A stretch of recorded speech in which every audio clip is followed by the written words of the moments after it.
Gentlemen, I give you ePatient Dave.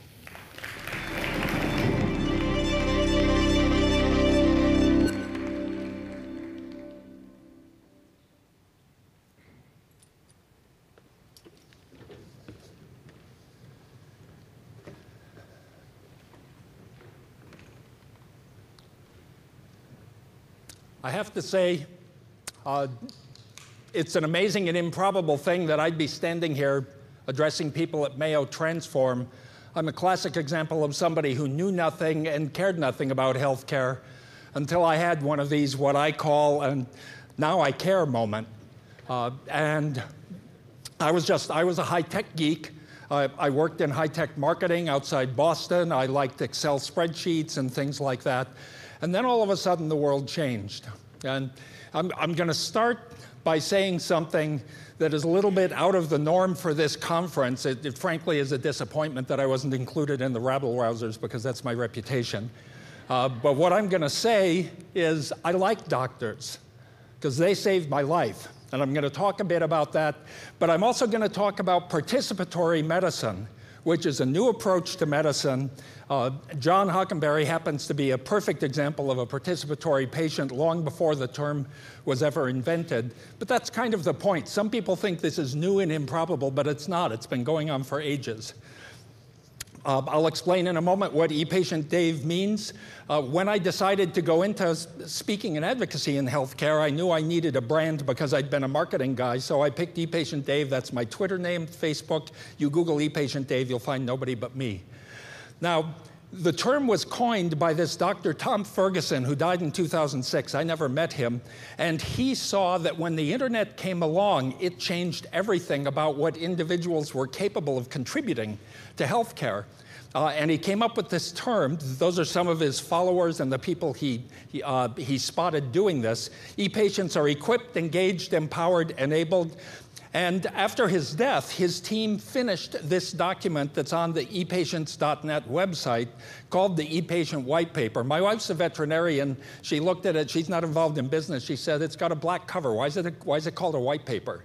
Well, it's a 120-page assembly sponsored by Robert Wood Johnson Foundation of amazing stories of ways that patients have done things that I'm going to be talking about to help themselves and bring value to healthcare. This is my primary physician, a guy named Danny Sands. As we move toward health IT, I hear people say, like, I wonder what my doctor's doing on her laptop. Is she IMing her kids? Notice how what he does, he turns it so that we can both see what's going on there. He explains to me, I'm going to put this in the system so other people can see it, and sometimes I spot a typo or a mistake. So there's data quality at the source. This is participatory medicine, okay? Two senior doctors at our hospital, Beth Israel Deaconess in Boston, have been saying for decades that patients are the most underutilized resource in healthcare. So as you look at all the economics and the discussions of costs of healthcare and quality and everything, what I keep hearing, I hear about improving technology and using social media to spread everything, to spread information. I still rarely hear people saying, let's get the patients involved in fixing the problem. I also want to say at the outset that patient is not a third-person word. The first health conference I ever went to, I noticed that people we're talking about patients as if it's somebody who's not in the room. And I don't know what's going on here, but that's the third thing that John just said. I didn't know he was going to say that I'm echoing, so that's it. But your time will come, okay? You should not think about this as those patients out there. You should think about it as yourself in a hospital bed, your mother, your child, right? The people whose lives you care about that are at stake here. Now, in 2009, Health Leaders magazine got word of this participatory medicine society. So here's the improbable thing. I almost died of cancer in 2007, and in 2009, the ePatient gang incorporated as the Society for Participatory Medicine, and they elected my doctor and me as co-chairman.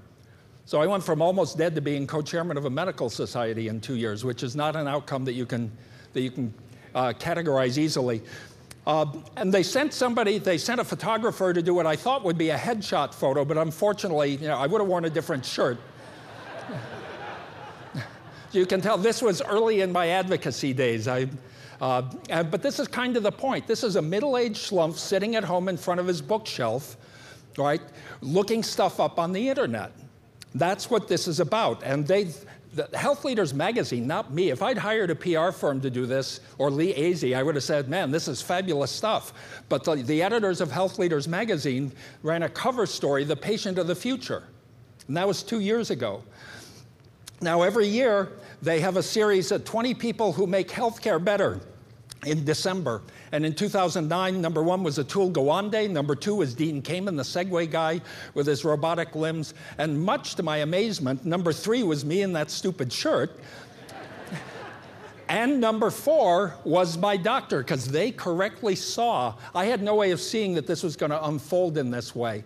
And I really, really, really want you to be thinking about, in your job, the people you work with, what are you doing to harvest what these people saw 2 years ago and we're talking about? Because we didn't pitch them on a story or anything. This is what they said. So I've got to ask, you know, I've worked in high tech where we're constantly looking at turning industries upside down and inside out.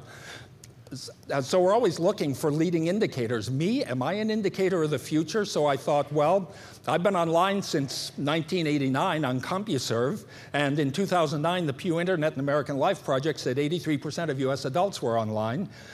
Who's romancing online? Well, I found my wife on Match.com in 1999. And having done a lot of speaking in industry in the past, it was very convenient that a month after we got married, I had to go give a speech in Paris. So here she is. That was fortuitous. Well, in 2009, 1 in 8 weddings in the US was people who met online. And this year, the update on that is that 1 in 5 couples met online. So here's the lesson here. The web helps people find what they want in new ways. Okay, this is not an illusion, it's not a fluke, it's not some airheaded thing. It makes it possible to connect, and we need to harness that. Now, in my case, just 5 years ago, I had actually lived in the Twin Cities for a few years, and we moved back to New England, and I reconnected with Dr. Sands, and I said, for my annual physical, and I said, right on New Year's weekend, I said, among other things, I've got a sore shoulder, nothing really horrible, but I'd like to get seen by an orthopedist. So I did, and the next day, January 3rd, 2007, at 9 a.m., this is one of these moments that's burned into people's consciousness. The phone rings, and Dr. Sands is on the phone, and he says, Dave, your shoulder's going to be fine, but there's something in your lung. And if you imagine what it feels like to hear that, okay, and I'm emphasizing this because we need to have empathy for the patients who are out there facing this crisis. And again, there will come a time when this happens for you. So I thought, okay, what do I do? He said, I said, you need me to get back in there? He said, yes. And I said, what should I do tonight? Is there anything I should do? He said, just go home and have a glass of wine with your wife. I went in for the CAT scan, and what we found was there were 5 of these lesions. At this point, we knew that it was cancer. We knew it wasn't lung cancer, so that means it was metastasized. So all of a sudden, out of nowhere, with no particular symptoms, I had stage 4 cancer, and all I knew about cancer at that point was if it's spread, that's bad. We had to figure out where's this from. He said something like this is usually bloodborne from from an abdominal organ. So we went in for an ultrasound. I got to do what women do, have the jelly on the belly and right. And here's what we found on the kidney. Now I actually had, that's a big cancer. I actually had one that had erupted from the kidney and had spread and was attaching itself to the bowel in the front. I had another separate one that had erupted from the back and was attaching itself to the psoas muscle. I barely escaped. They hadn't dug in yet. That shoulder x-ray is one of the reasons I'm alive. Another reason is because I got that physical as soon as I got back to Boston. And there are any number of ways. Now, finally, I still had no pain until 6 weeks later. My knee started hurting, and I thought, crap, I wish I could go back to just having cancer. Well, be careful what you wish for. because in fact what I had was a big bone metastasis, and that leg did eventually snap. I fainted one morning and landed on it, and when I woke up it was V-shaped. If you're going to break a leg, by the way, do it while you're passed out. That's because when I woke up I was in shock. And by the time the shock wore off, the medics were there and they gave me morphine. The only thing I had to deal with was the ambulance ride down the interstate into Boston in pothole season. That was not fun. But this is the condition that I was in. This is the diagram of stage 4 kidney cancer from the website of the drug I eventually got.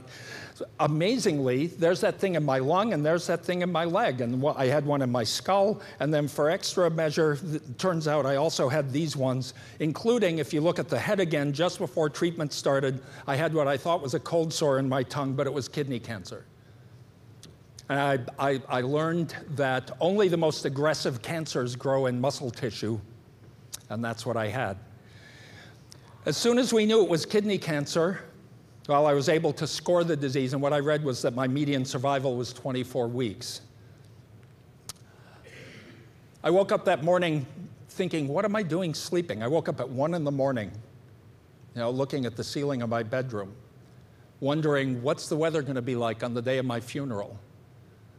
And the reason I dwell on this is because you need to get your head into the state of mind of a person whose life is on the line.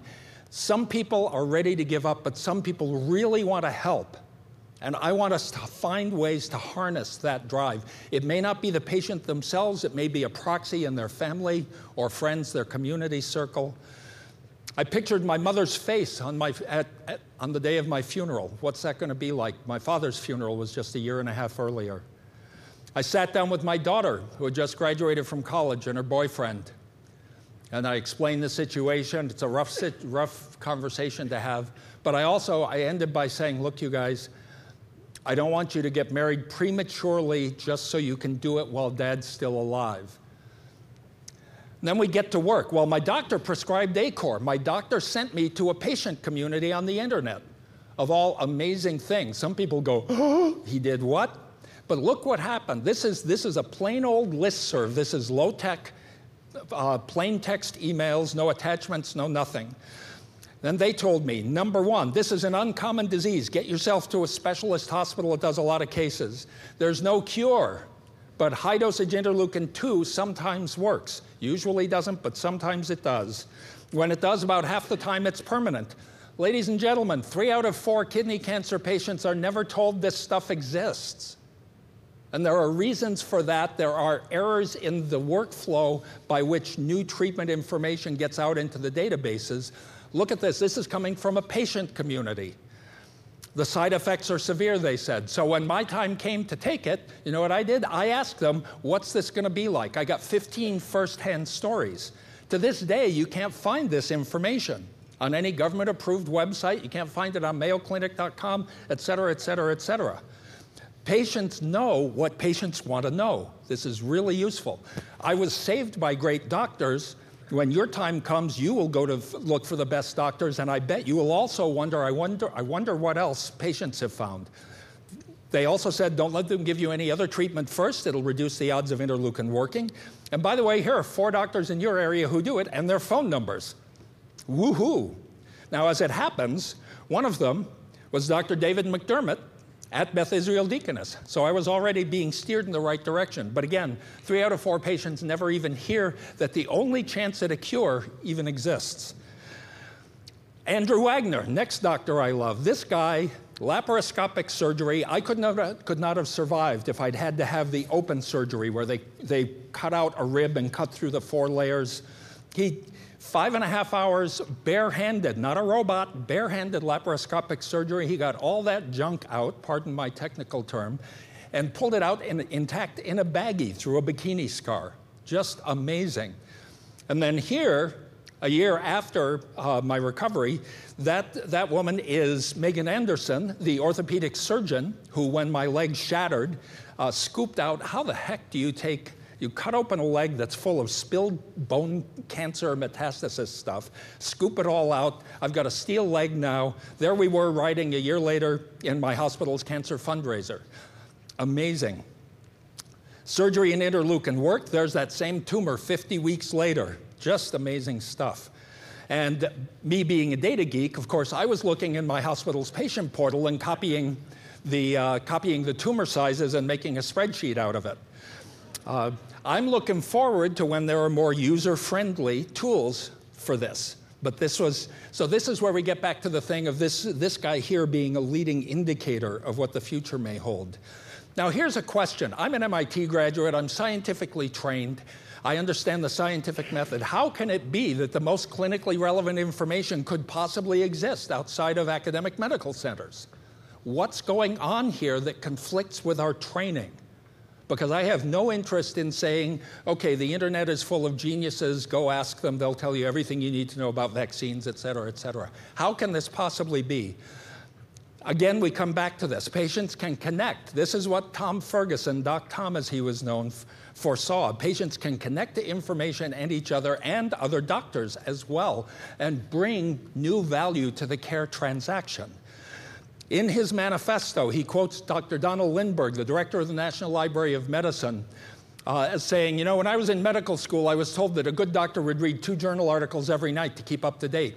He said, well, if I did that today at the end of a year, I'd be 400 years behind. There have been skeptics in the profession who said, that can't really be that bad. Well, a year and a half ago, the National Library of Medicine had an ePatient conference, and I got to meet Dr. Lindbergh, and I said, people are skeptical. Is it really that bad? He said, oh, it's much worse now. It's 3,000 years. So it is not a failure on any physician's part if a patient comes across information that they haven't seen. In fact, heaven knows physicians have many conditions to track down. I had only one thing I was really interested in, and I was happy to bring the information to the table. Then there's the lethal lag time, the time between when research is completed and it's published and on the desk, 2 to 5 years. Now, if you have a median survival of 24 weeks, that's a problem. Right? And that's even aside from the 17 years that everybody says it takes to actually change the practice of medicine. And then finally, death by Googling. You know, people are concerned, whoa, stay off the internet. You never know what kind of garbage you're going to find. Dr. Gunther Eisenbach in Germany early in the last decade wanted to warn people about this with true stories of death by Googling, and he found 0 cases, 0. Now, we need to update that now because I think the vaccine wackos have led to the deaths of children who need not have. But then you compare that with the Institute of Medicine to err is human, 100,000 premature deaths. And the white paper says it may be more dangerous not to Google your condition. Right? And then last November, the Inspector General published a report based on an analysis of Medicare data that said 1.5% of all Medicare admissions, the patient has a premature death that was contributed to by a medical error. 1 in 70. 1 in 70. Imagine taking a tram. Well, that's interesting. I think I'm privileged. Taking a tram across a canyon to get to something you want, and but then knowing that there's a 1 in 70 chance that you're going to die in the process. And they point out these conclusions are no more anti-doctor or anti-medicine than Copernicus and Galileo were anti-astronomer. Patients can simply contribute more today than in the past. There's a university in the Netherlands that is working on the evolution from health 1.0, which was one-directional, 2.0, two-directional. They point out that Charlene Lee, the author of Groundswell, co-author of the book Groundswell, says social networks will be like air. We don't even notice they're there anymore, and that will lead to health 3.0 and 4.0, where the information is just flying around all over the place.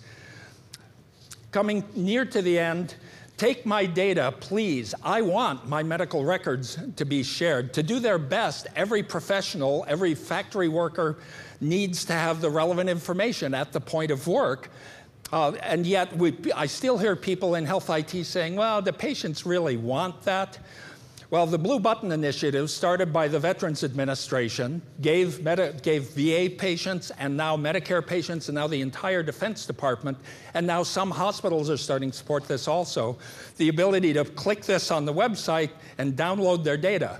Do patients want it? Well, in the first 10 weeks, there were 100,000 downloads. There were 473,000 by this April. We're well over 500,000. And the punchline here is that most people in the public have never even heard of it yet. So clearly people are interested in doing this. And there are another 90,000 registrants from the Defense Department. I happen to have some VA blue buttons for anybody who wants to hit me up afterwards at the back of the room. One patient at the Institute for Healthcare Improvement last December said, "You make me sign a consent form to share my data. I think you ought to get my consent to hoard it, and not circulate it." Then finally, if the microscope is happy, this gets into who gets to define what the purpose of care is. If the microscope is happy, but the patient's not, has care been achieved? I've heard from patients who are beaten on by physicians saying, "Look, my graphs, my charts, my statistics say you have to do this." Has optimal care been achieved? And was the money well spent for customer value? Cure Together is a patient community where they're crowdsourcing solutions. This is their graph of depression. Their community without physician supervision is just plotting every one of these dots. If you roll over it on the website, you can see what it was about. The farther to the right it is, the more people have tried it. The farther up it is, the more effective it is. Guess what's the one at the top right corner? Treatments for depression that patients said were effective. Exercise. Doesn't cost much in the national healthcare budget. So a question for us to think about going forward: what does it take to turn a mob of patients online into a smart ACOR or Cure Together? Can we study that, bottle it, and replicate it? The resource that's most underutilized in our healthcare system is our patients. I like doctors, and on top of that, for heaven's sake, let patients help. We might surprise you. Thanks very much.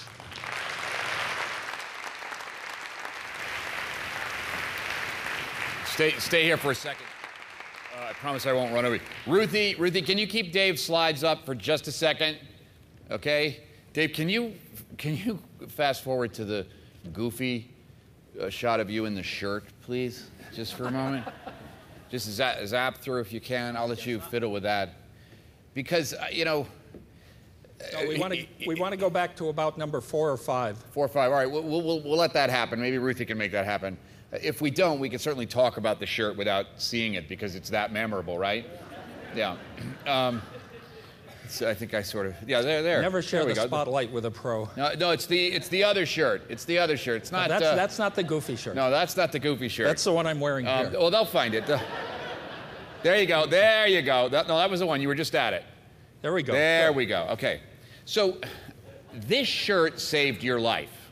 Really? And here's why. Now, you described me as Mr. Engaged Patient, right? Yes. And two things I want to point out. Number one, there's the proposition, death is a great motivator. It is. Okay, that is true, and you're a living testimony to that. Yes. But I don't have a condition that's life-threatening. And I may be an engaged patient, and I may have sort of talked a good game about how I'm, working with doctors and trying to define my own health. In fact, I don't want to go to the paraplegic website and talk to other paraplegics, and I kind of think I know everything. You know what I mean? And so if something happens to me, it took me years to interact with other patients with my condition and to feel in a sense of community about that. There's probably a whole zillion reasons why that's the case, but I think for people out here who look at you and say, now, a guy who wears that shirt, they're going to go to the wet listserv, right? Right? Oh, are you calling me a nerd? Oh, no. Hey, it's you're like Nerd Man, the superhero, if you're a nerd. But what I would say is, how do you get people who maybe have that hesitation? Because we're talking about lag times here that can be fatal in healthcare, and we're also talking about a broad epidemiological issue that multiplied by millions of people have real social significance. It took me probably 15 years to responsibly and regularly communicate with other spinal cord injured patients to share best practices. What's going to get me over that hump and people like me? Well, that's an excellent question, and I apologize if I came across as suggesting that people should do that, because I honestly don't think that anybody should. But I do have a very strong opinion that when somebody wants to contribute, that when they want to be involved, the profession should not discourage it. Well, I think that's one thing, but I think part of this is about empowering patients and telling them that it's okay. And there's a lot of time that I could have saved by not being such a stubborn, know-it-all. Okay, great. I'm the only paraplegic in the world, narcissistic bastard, to use another phrase that was popular here. You know? So how do we encourage? It's great to talk about doctors, and you like them. Yes. But how do we encourage patients to do more of the sharing? So this is culture change. This is very. I've recently, after a couple of years of talking about this, I've started comparing it to civil rights, gay rights, feminism, where there is, culture is a set of shared assumptions that live on in conversations about what's imaginable, what's possible, what's acceptable. Right? And so we often, when we talk about participatory medicine, we talk about it as dancing lessons for a new dance, because you need to change the expectations and perhaps a graceful way of balancing on the part of the professionals and on the part of the patients. We're doing that with storytelling. But the ePatient blog, for instance, has lots of stories of patients who've done that. And the thing is, for a while we tried to get people to change their behavior before there was a problem. And I mean, good luck with that. In marketing, we know the worst thing you can try to do is sell people something for a problem they don't have. But what you can do, it's certain that everybody's headed to knock on this door late one night, right? And so we're working on preparing the methods, like what happens when somebody shows up with a need? How do you guide them? Well, I like the dance for the new dance that we haven't thought of yet. Maybe what you need to do there at ePatient is come up with the pop tune. A pop tune? For the dance. Well, patients. It's funny you should mention that, John, because... Oh, no.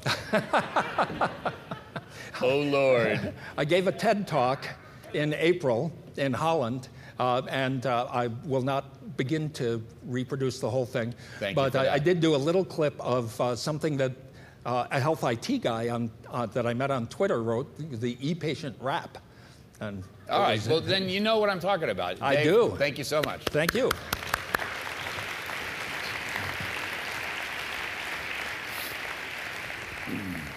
So from the perspective of an individual patient to the